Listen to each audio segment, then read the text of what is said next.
બાળ મિત્રો, આશુતોષ વિદ્યાલયમાં ચાલતા ઓનલાઈન લેક્ચરમાં હું આપ સૌનું હાર્દિક સ્વાગત કરું છું.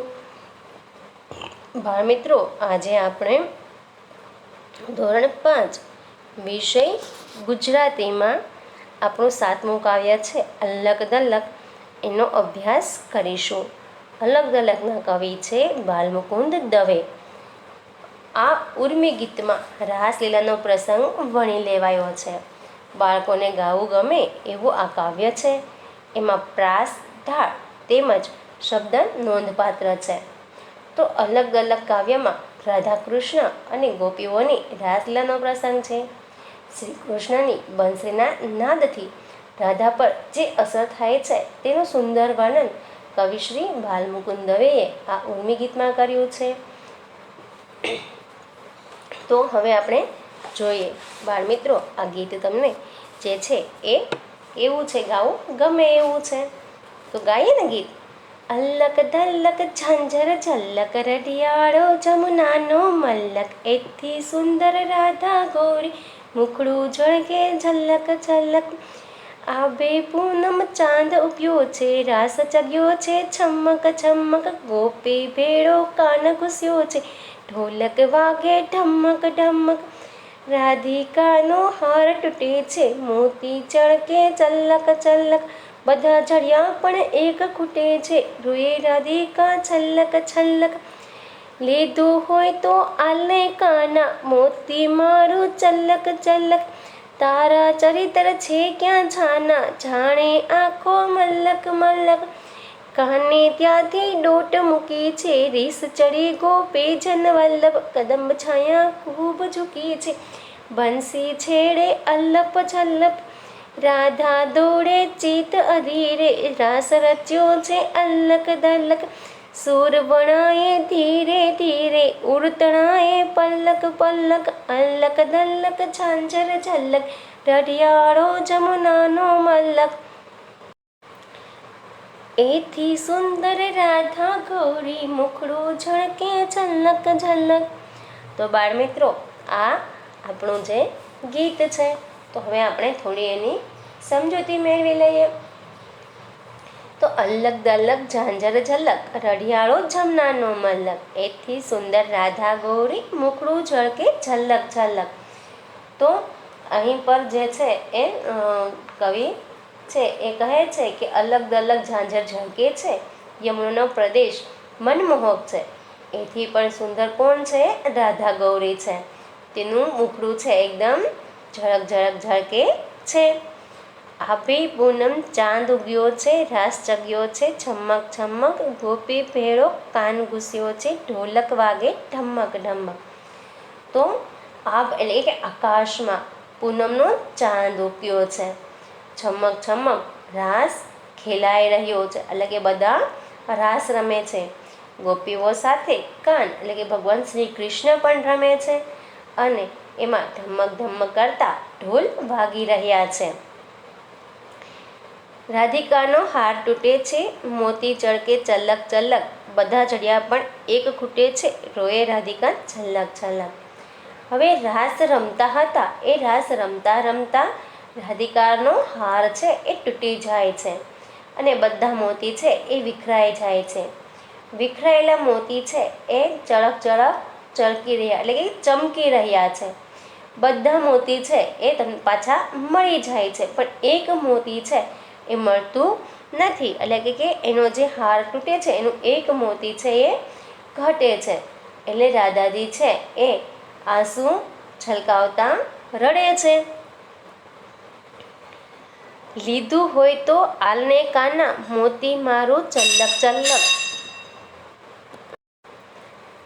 તારા ચરિત્ર છે ક્યાં છાના, જાણે આંખો મલક મલક. તો રાધાજી છે ને એ ભગવાન શ્રી કૃષ્ણને કહે છે, એ કૃષ્ણ, આ ચમકતું ચમક ચમક થતું મારું મોતી તે લીધું હોય તો આપી દે ને.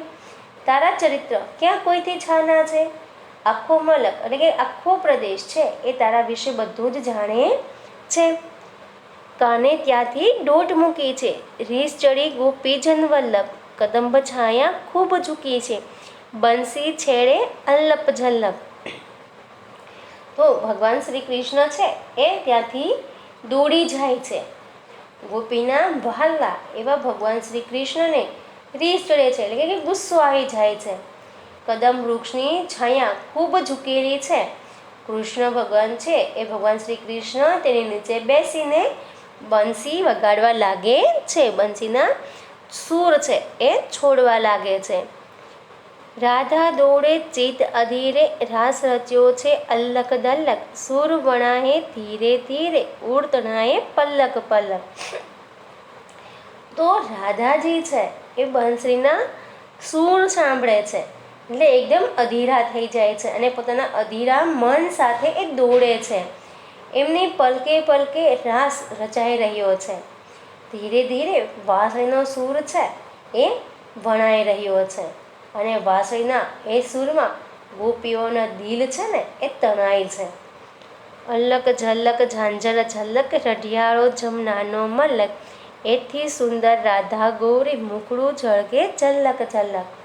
તો અલગ દલક ઝાંઝર ઝળકે છે, યમુનાનો પ્રદેશ રઢિયાળો મનમોહક છે, એથી પણ સુંદર રાધા ગૌરી છે અને તેમનું મોઢું છે, મુખડું છે એ ઝલક ઝલક ઝળકી રહ્યું છે.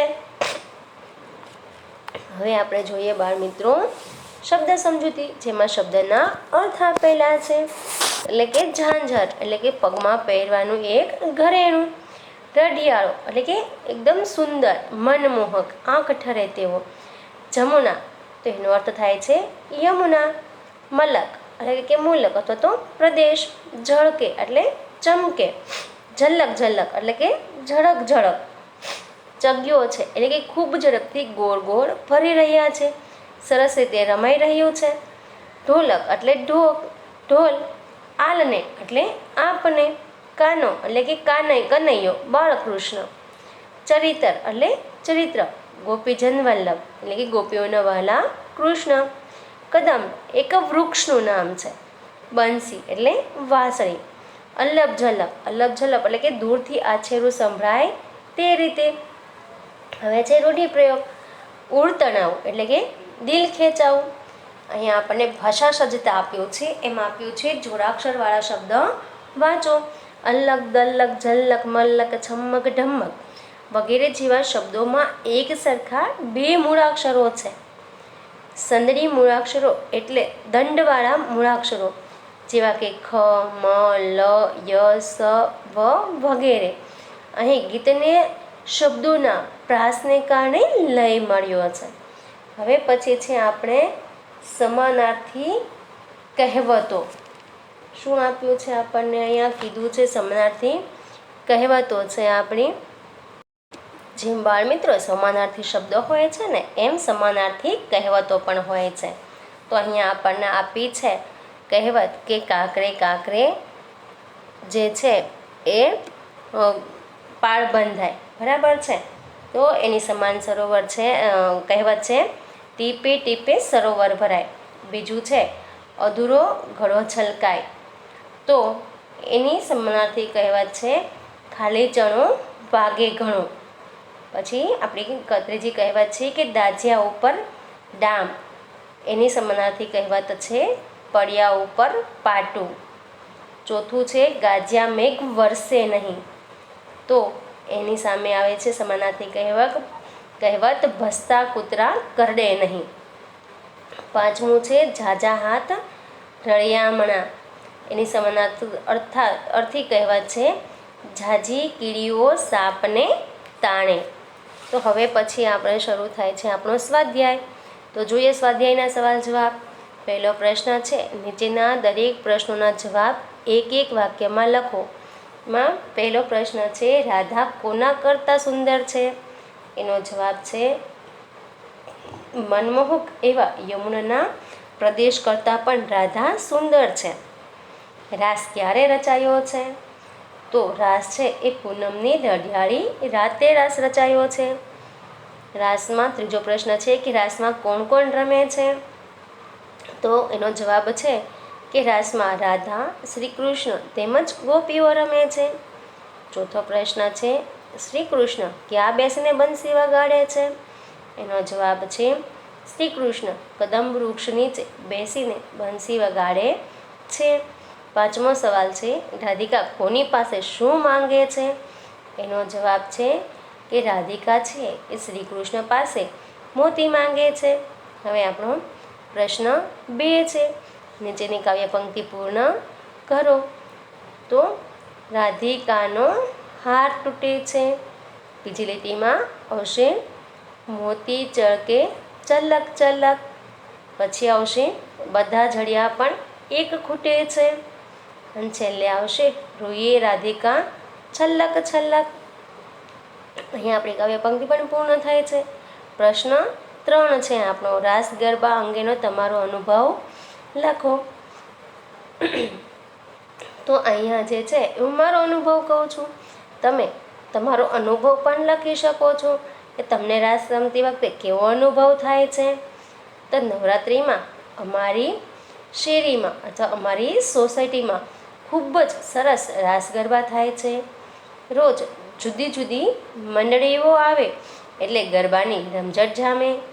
હું અને મારી સખીઓ પ્રથમ દિવસથી માંડીને છેલ્લા દિવસ સુધી સુંદર સુંદર ચણિયાચોળી પહેરીને ગરબામાં ધૂમ મચાવીએ છીએ. જે ભાઈઓ હોય છે એ લખશે કે હું અને મારા મિત્રો પ્રથમ દિવસથી માંડીને છેલ્લા દિવસ સુધી રોજ સરસ મજાના ગામઠી કપડાં જે હોય છે, કેડિયું ચોયણી, એ પહેરી અને ગરબામાં ધૂમ મચાવીએ છીએ. પોતાની કેટલીક એટલે કે આપણી સોસાયટીની કેટલીક સ્ત્રીઓ અથવા તો પુરુષો માથે સ્ત્રીઓ જે છે એ માથે ગરબો લઈને રમતી જોઉં તો મને પણ માથે ગરબો મૂકીને રમવાનું મન થઈ જાય. બરાબર ને? આપણે ત્યાં ઘણી બધી સ્ત્રીઓ છે એ નવરાત્રિમાં માથે ગરબો લઈને રમતા હોય તો આપણને પણ રમવાનું મન થાય. સંગીત સાથે ગવાતા માતાજીના વિવિધ ગરબાઓ સાંભળી પગ એની મેળે જ થનગનવા માંડે. ઘડીકમાં 1 તાળી, ઘડીકમાં 2 તાળી, તો ઘડીકમાં 3 તાળી, ઘડીકમાં હિંજ, તો ઘડીકમાં વળી દાંડિયા રાસ. એમ થાય કે આખી રાત આમ જ ગરબે ઘૂમ્યા કરીએ. હવે પછી આપણો ચોથો પ્રશ્ન છે, જોડાક્ષરવાળા શબ્દો કાવ્યમાંથી શોધીને લખો. અહીંયા આપણને ઝલક ઝલક એવું આપ્યું છે. પછી આપણે લખવાનું છે છમક છમક. બીજામાં લખશું આપણે ઢમક ઢમક. ત્રીજામાં લખશું ચલ્લક ચલ્લક. ચોથામાં લખશું છલ્લક છલ્લક. પાંચમામાં લખશું મલ્લક મલ્લક. અને છઠ્ઠામાં લખશું પલ્લક પલ્લક.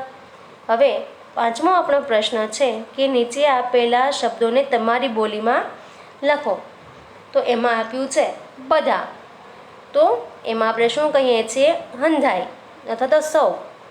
પછી છે ચાલ્યો, તો એને આપણે શું કહીશું? હાલ્યો.